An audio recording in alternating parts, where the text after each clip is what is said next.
Assalamu alaikum wa rahmatullahi wa barakatuh. Fídíò kan jà ràìnràìn káàkiri tó jẹ́ fídíò Sheikh Tefutu tí wọ́n ń darí ọ̀rọ̀ sí àwọn ọmọ Markazi tó jẹ́ onísúfí àti àbòsí tí wọ́n ń ṣe lọ́pọ̀lọpọ̀. Sọ́wọ́n ráwọn kan tí wọ́n lọ gé ibì kan níbi fídíò yìí tí wọ́n wá ń gbé káàkiri.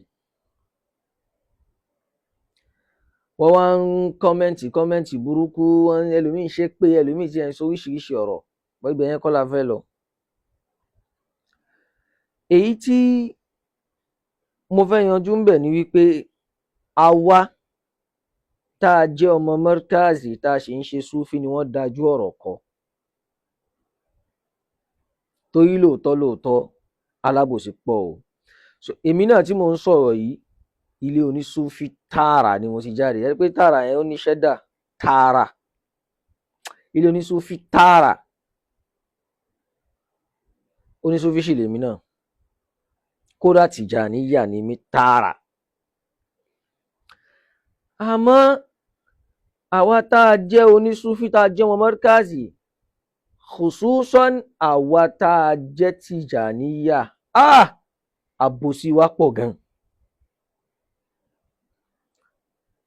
So gbogbo ń tá a rí yẹn, ọ̀rọ̀ yẹn ó jẹ́ ọ̀rọ̀ kan tí yá sí pé ó ṣe wá lára bákan.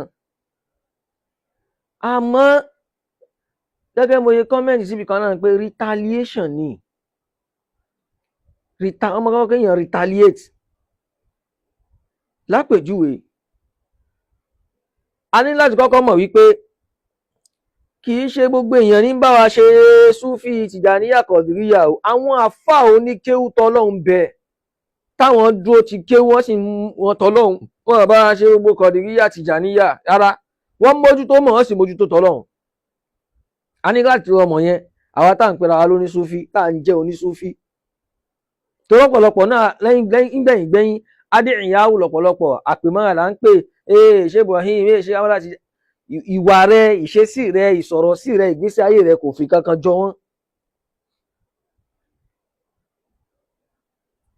So táwa bá ń wu àwọn ìwà kan, ká lọ mọ̀ wípé àwọn tí wọ́n sí lójú ọ̀nà tá a wà, tí wọ́n bá fi lè sọ ọ̀rọ̀ kan, ká kọ́kọ́ yẹra wa wò. Ìdí tí mo fi sọ pé àwọn alábòsí pọnú àwọn onísúfí khususan Tìjàníyà ní pé ẹ̀yin náà wo ọ̀rọ̀ tó lọ nígbà kan tí ìkànnà àwọn àfáà ṣéhù Tìjàníyà ńlẹ̀ Yorùbá yìí tí wọ́n sọ pé Sheikh Ádámù wọ́n káwọn kí ó ní wọn fi Ọlọ́run mọ àwọn. Ìbéèrè tí ń fẹ́ béèrè ni pé irú èmi báyìí náà sìn, yes, ẹ máa sọ pé mo kéré pé ọmọ ọdún mélòó ni.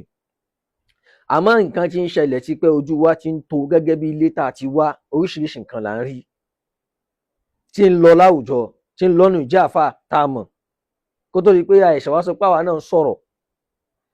Ọjọ́ yẹn táfà yẹn sọ nǹkan yẹn, ọmọ Markazi láfà yẹn Tìjàníyà ni, ọjọ́ táfà yẹn sọ nǹkan yẹn kí ilẹ̀ ṣe sí i. Àwọn àgbààgbà àfà Tìjàníyà ṣé wọ́n dá alákẹ́ pé káyì má sọ bẹ́ẹ̀ mọ́? Àfà tó kọ́ ní kéwò kọ́ ní lọ́lọ́run báwo? Ọ̀pọ̀lọpọ̀ àfáà Tìjàníyà ń pàtẹ́wọ́ fún ni. So táwọn ọmọ Markazi náà tí wọ́n bá wá ṣe Tìjàníyà, tí wọ́n bá ṣe Kọ̀dìríyà tó sì ń já àfá tààrà, bí wọ́n bá wá sọ ọ̀rọ̀ ká kọ́kọ́ lọ tú ilé wa ṣe ná. Àbòsípọ̀ o, Sheikh Ádámù kọjá àfá nǹkan náà kéwò.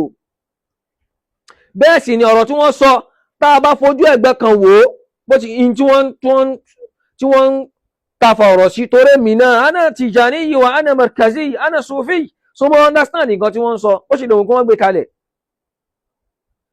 Sheikh Ibrahim Iyas radiyallahu ta'ala anhu, Sheikh Ahmad Tijani radiyallahu ta'ala anhu, àwọn kọ́ ni wọ́n ṣe iṣẹ́ ìsìláàmù nílẹ̀ yìí. Àwọn kọ́ ni wọ́n ṣe iṣẹ́ à ń fọ́n kéwúká nílẹ̀ yìí.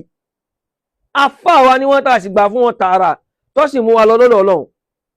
Lákìn àwọn àfáà wa ní Nàìjíríà yìí tí wọ́n ṣe iṣẹ́ ìsìláàmù, tí wọ́n ṣe bí ìsìláàmù ṣe wọ Nàìjíríà yìí, bí ìsìláàmù ṣe fọ́nká, bí ẹ̀kọ́ ìsìláàmù ṣe dàgbàsókè láti ibi tó ti bẹ̀rẹ̀ lórí Sheikh Adam rahimahullahu ta'ala. Gbọ́dọ̀ ṣàbòsí wọn káàmà tí wọ́n bá bẹ́ àfáà kan.